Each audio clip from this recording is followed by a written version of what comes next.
Hey there, it's Susan Pierce Thompson, and welcome to the weekly vlog. Oh dearie, it is the last vlog of 2024. Not only that, but this year Christmas falls on a Wednesday, and so this vlog is coming out on Christmas Day. And you may or may not celebrate Christmas. For most people that will receive this vlog, December 25th feels not like any other day. Maybe not for everybody. I know there's people in our community who don't follow the Gregorian calendar, so this isn't actually even the end of the year for them. And there are plenty of people who will be celebrating Hanukkah, Kwanzaa, solstice, any number of other things. There are a lot of traditions, though, around this time of year, and a lot of opportunity for reflection. The majority of the world's population, not all of it, obviously, but the majority lives in the northern hemisphere where it gets darker this time of year. And there's a feeling of hibernation and reflection for a lot of us. I live in a place where it snows and it gets really quite dark this time of year. And January 1st is coming up, which is for a lot of people a time when they start to think about losing weight, turning over a new leaf, getting their act together again, finally. And certainly people who are attracted to a bright line eating vlog would be more likely than average to be in that camp. And so I've been thinking about a couple things to talk about in this vlog. One is the reality that we do have a really fun, educational, informative, community building event planned that's starting really soon, and we gave it a really wonderful, cheesy name. It's called Come Alive, Lose the Weight and Thrive in 2025. And what it's going to consist of is 4 live workshops. These are going to be live masterclasses, and it's the same one. It's just repeated 4 times so that hopefully, one of those dates and times will work for you so you can be there live. And what we're going to talk about is Come Alive, Lose the Weight and Thrive in 2025, which has different components, right? Come Alive, which is what I'm going to talk about in this vlog, actually. Lose the weight, how do we do that? And what is thriving from a scientific perspective? What leads to thriving? How do we thrive? What are the habits that lead to thriving? And how can you make 2025 your year? So I'm going to mention, and I guess I'll mention now, there's a link below this vlog if you want to see if you can register for one of those live workshops. My team hustled, thank you Bright Line Eating team, and got the registration page ready for when this vlog gets released. You can register, so click and see if one of those live workshop times works for you. There's some before the new year, some after the new year, but they're all kind of huddled right around the January 1st new year. I hope you'll join me. They're going to be fun. And each one will be done entirely fresh, entirely live, and I'll be doing live Q&A for each one. So it'll be a time to spend some time together and reflect on the end of one year and the start of a new year. And for this vlog, about that theme, Come Alive. Come alive. I was thinking about that. I value aliveness hugely. As a matter of fact, when I look back on my life, I can see that I've done a lot of things that maybe wouldn't have made sense to other people, maybe would have seemed like dumb ideas or a lot to sacrifice for something, like why would you do that? Or just because it made me feel alive. And I noticed a long time ago that I mostly don't feel alive. I mostly feel like I'm sleepwalking through life. I'm mostly in a fuzzy fugue state of somewhere in the realm of automaticity and daydream and non-consciousness is what it actually feels like to be alive most of the time. And so things that make me come alive are rare, valuable, wonderful, and interesting in that, like, why aren't I online and alive most of the time? Why am I sleeping through this amazing experience of life? And I got a lot of thoughts about it. Okay, so first of all, it strikes me in my experience that aliveness happens at either end of a continuum. And the continuum might be something like habits, rote, automaticity, excitement, danger. And on one end of the continuum, when things are scary, novel, new, outlandish, out there, I feel more alive. So if I'm jumping out of an airplane, I feel alive. If I'm riding a motorcycle at 120 miles an hour, I feel alive. If I'm traveling in a different country, a place that I am completely unfamiliar with, I have way more moments where I feel really alive than average. If someone I just care about hugely just died, I feel more alive. If my heart's been broken, I feel more alive. If I'm falling in love, I feel more alive. If things are really hard, I feel more alive. If I'm watching a beautiful sunset, I feel more alive.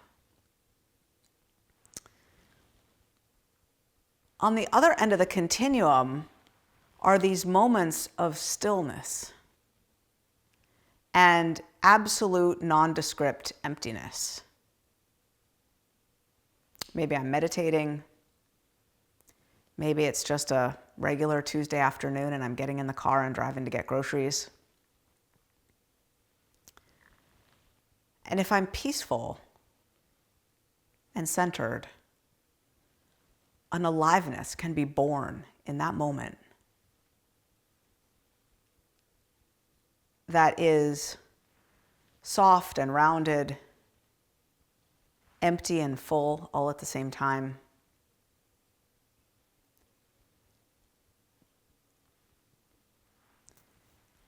And if my life is a series of days of habit stacks and routine and automaticity, I can find that I have a lot of those moments. There's a bursting of gratitude in that feeling of aliveness. And it's really a presenced awareness. That's a phrase that my friend Lyndon coined. She's my mastermind maven, Lyndon. Presenced awareness.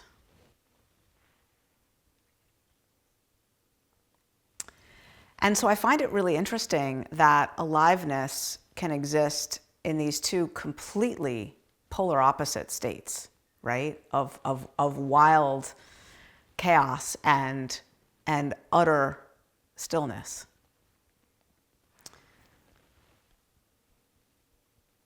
I want to tell you a little story about aliveness. It has to do with a guy named Marshall Goldsmith, who I know I've mentioned on the vlog, but it's probably been a long time. You might not know who he is. He's a super famous dude, but probably not that famous to the average person who watches the Bright Line Eating vlog, more famous to, young bucks going out and getting their MBA. Marshall Goldsmith is the sort of paragon exemplar of a successful CEO coach. He's written a bunch of best-selling books. I think one of the early seminal ones was What Got You Here Won't Get You There. He gives keynote talks at Fortune 50 companies, and he is, he's the coach to CEOs of big Fortune 10, Fortune 50, Fortune 500 companies. Most celebrated CEO coach in the world. One of his more recent books was actually on habits, and it's called Triggers. Good book, New York Times bestselling book. Anyway, I didn't have any connection to Marshall Goldsmith, but someone on my publishing team of the first book, Bright Line Eating, knew Marshall Goldsmith quite well. And as we were talking about who to ask for endorsements for the back jacket of the book, Bright Line Eating, his name came up. And I said, I don't think I could get Marshall Goldsmith. And they said, well, I know him really well. Let me see if I could ask him. I said, oh, thank you. That's amazing. They sent him my book, and he loved it. He loved it. He said, oh, if anyone's got a food issue, this is the book they should be reading. Like, this is exactly the type of system that creates pure behavior change, like sustained, effective behavior change. He said, absolutely, I'll write an endorsement for this book. I love this system. This is great. And as part of that, it was hugely flattering, of course. And as part of that, I got to talk with him on the phone for an hour, hour and a half one day. I just called him up to say thank you. And we got to talking. And He's a very down-to-earth guy, and he just wanted to talk about habits and behavior change and human growth and potential, and tell me he loved my book. And then we talked about, about habits, and he told me his system. So it might have changed since then, but at the time, his system, this was, 2016 probably 8 years ago. His system was that he always made sure that he was tracking a certain number of variables that mattered to him that he wanted to improve in. And maybe as few as 4, maybe as many as 10, but he said the sweet spot is around 5, 6, 7 variables that you want to improve in that will change your life immeasurably for the better if you can optimize your execution and your performance on these variables. And what he did is he made sure that he made it numerical. Like he gave himself a score, maybe out of 1 to 10 or 1 to 100, a percentage, something like that, so that every day he tracked how he did on each of those variables, and he gave himself a score, and then he paid someone to call him at a certain time the next morning to hear his scores from the day before. So he was always accountable for how he was doing. And the one he wanted to talk to me about was, he said, the most important one for him, the one that most lit him up, the one that he cared most about. And it was quite simply, how much of the time during that day was he alive? Was he actually there, paying attention, online for what was happening? And he said that he measured it as a percentage. What percentage of the day was he present? And then he told me something I will never forget till the day I die. He said, I usually get about 3%. Once I got 10%. It's the best I've ever done. But usually it's like 3%. On a good day, I get 5%. My brain just exploded. I guess it was something about like the humility that he had to admit that. And the, I guess also the humility and what else? Like, just I guess what it takes to be so lit up by pursuing something that you're failing at so miserably, like to still be excited about pursuing excellence in a variable that you can't even get better than 5 to 10% at. I think that just floored me. It floored me. And also because the minute he said it, I knew it was true. It confirmed something that I've always known, which is that I'm mostly not here. I'm mostly sleepwalking through this life. And the way he was able to just normalize that, and there was so little, like no judgment or self-recrimination or shame. Like to him, that was just kind of obvious. Don't we all know that we're not really here? Like, haven't we all noticed that? So when I say come alive,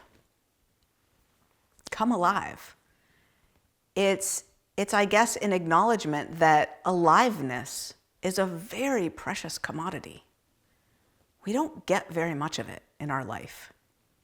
And anything we can do to optimize it, maximize it, improve it, is worth pursuing. And what I know for me, as a recovering food addict, as someone who lives bright these days, I don't have a prayer of being truly alive if I'm in the sugar and flour. Not a prayer. Because I'm just obsessed with when I'm going to get more. I'm filled with shame about what I ate. I'm numb from the food that I just ate. And it's all the soupy, morassy, foggy bog of what I've eaten or not eaten, whether I'm on my plan or off my plan. What am I going to do to get back on track? Is it so not only am I not alive, but I'm plagued by gremlins of non-presenced disease. It's terrible. So, if you want to come alive and lose the weight and thrive in 2025, click below, check out if there's any times and days that we figured out for our calendar of 4 live events that work for you. Again, it's the same live event held 4 times. And I invite you into 2025 thinking about what it would mean to really optimize this experience of being alive. That's the weekly vlog. I'll see you next week.